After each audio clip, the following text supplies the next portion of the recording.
let's do one more because there's one more really crazy story. That's the one with Twitter. Yes. So there's something going on at Twitter again today, and if you've caught the story, let's do number 62 for control here. Now, this tweet went out yesterday afternoon while we were doing the Godcast, and it was Elon Musk. And in light of concern about Baker's possible role in suppression of information important to the public dialogue, he was exited from Twitter today. Now, this revelation came out as a result of a couple of journalists that started digging into some of the Twitter files that we've been talking about earlier this week. This is from the New York Post here. Elon Musk fires Twitter lawyer James Baker over suppression of documents on the Hunter Biden story. Now, does that if that name James Baker is ringing bells in your mind right now, it's because we've heard this name in the past. Now, Elon Absolutely. Musk, that's right. Elon Musk has fired Twitter's deputy general counsel. In other words, he was their second-in-command lawyer, James Baker, over his alleged suppression of internal documents about blocking the post-Hunter Biden laptop expose. Mr. Musk added that he questioned Baker before his firing about the events surrounding the laptop suppression scandal and that the lawyer's explanation was unconvincing. Now, Baker, listen to this, a former top FBI lawyer, was discovered to be secretly vetting the internal Twitter documents before they could be reviewed by journalists, leading to a delay in the release of more material related to the company's censorship scandal. So basically, Baker was previously general counsel for the FBI under former director James Comey, and a key figure in the Bureau's investigation into false claims of collusion between Russia and Donald Trump's 2016 campaign. During his time at the FBI, Baker worked with fiercely anti-Trump FBI officials Peter Strzok and Lisa Page.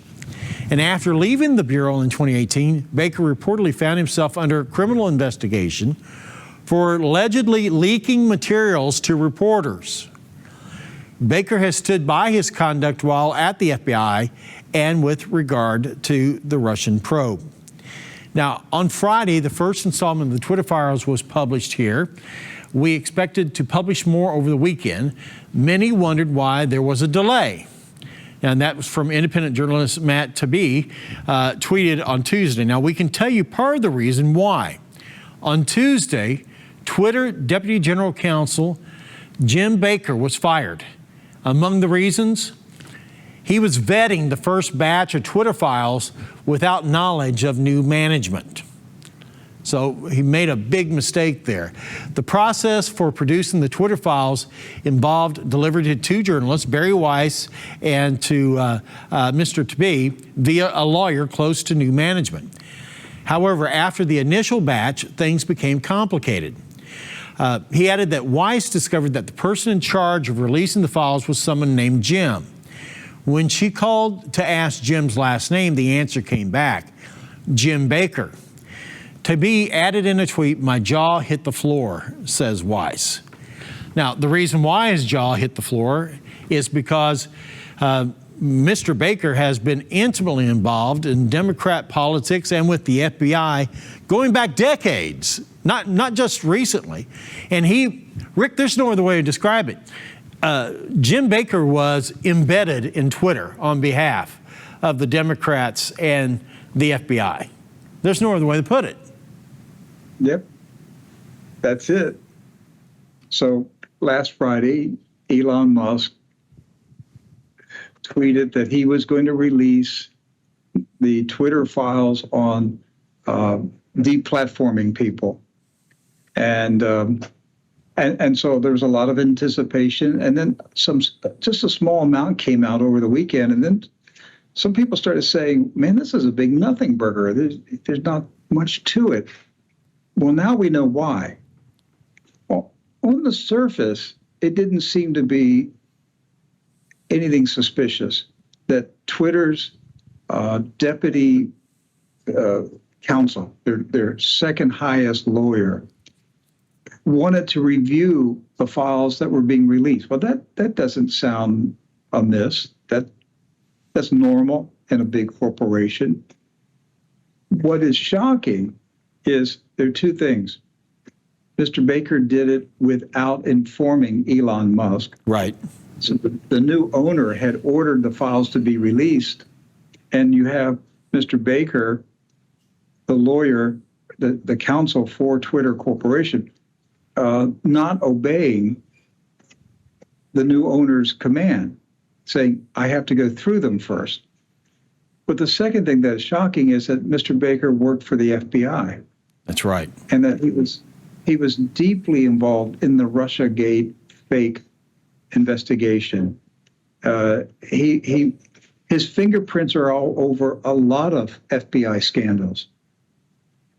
And so what it says, Doc, is that the FBI had Mr. Baker embedded inside Twitter. The FBI is America's KGB. You're everywhere. And if you're in a large corporation, most likely there is an embedded FBI agent working inside your corporation. There's no doubt in my mind that the major news organizations have embedded federal agents working inside their editorial offices, their newsrooms, whether it's FBI or military intelligence or CIA or whatever. There are government agents inside news media organizations to control the flow of news, to spin the news, to monitor what information is being brought into the news organizations. So Mr. Baker is an FBI asset inside Twitter, and Mr. Musk has now discovered that he had an FBI agent working for him who was preventing Mr. Musk from releasing the Twitter files. Right, and he seems to be... Why are we not surprised? Why are we not shocked by this revelation? Right, and this particular James Baker seems to have been connected with every scandal going on in Washington, D.C., one way or another, going back all the way to at least 2012 and probably even beyond that. He was involved in Russiagate and, connected with Peter Strzok, Lisa Page, he was one of those individuals that was leaking information to reporters back during the 2016 election cycle. Right. And he actually got investigated, unlike James Comey, who admitted to doing the very same thing and never was investigated for it. And so it's interesting how this has all transpired here. Does it encourage you, Rick, to know that Elon Musk does seem to be cleaning house at Twitter to provide, or at least to have access to this information maybe finally completely? Yes, it is encouraging. I never expected Elon Musk to become the champion of free speech in America and to take on the deep state. Now I wish he would end his program to plant electrodes in the brains of humans.